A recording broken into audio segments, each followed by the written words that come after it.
Champions ट्रॉफीत रंगणार भारत विरुद्ध Pakistan high voltage सामना। तब्बल 8.5 महिन्यांनी दोन्ही संघ भिडणार। क्रिकेट प्रेमींची उत्सुकता शिगेला। चॅम्पियन्स ट्रॉफीचा फीवर चढला। भारत पाकिस्तान मॅचसाठी क्रिकेट प्रेमींमध्ये उत्साह। टीम इंडिया जिंकावी म्हणून नागपुरात होम हवन।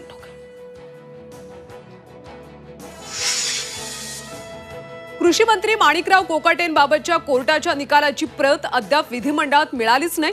प्रत न मिळाल्याने कोकाटेंवर कारवाई नाही।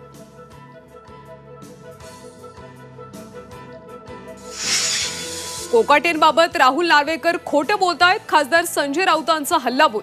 त्यांच्याकडून प्रामाणिक निकालाची अपेक्षा करणं म्हणजे रेड्याने दूध देण्यासारखं असल्याचा टोला।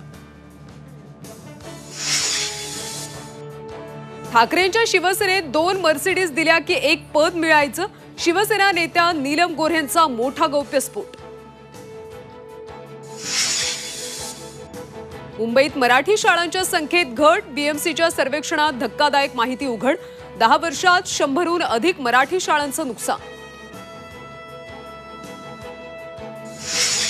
आणि प्रधानमंत्री सूर्यघर योजनेतल्या ग्राहकांना वीज बिलाचा शॉक। रात्री वापरल्या जाणाऱ्या विजेसाठी बिलाचा प्रस्ताव। 27 फेब्रुवारीपर्यंत हरकती नोंदवता येणार।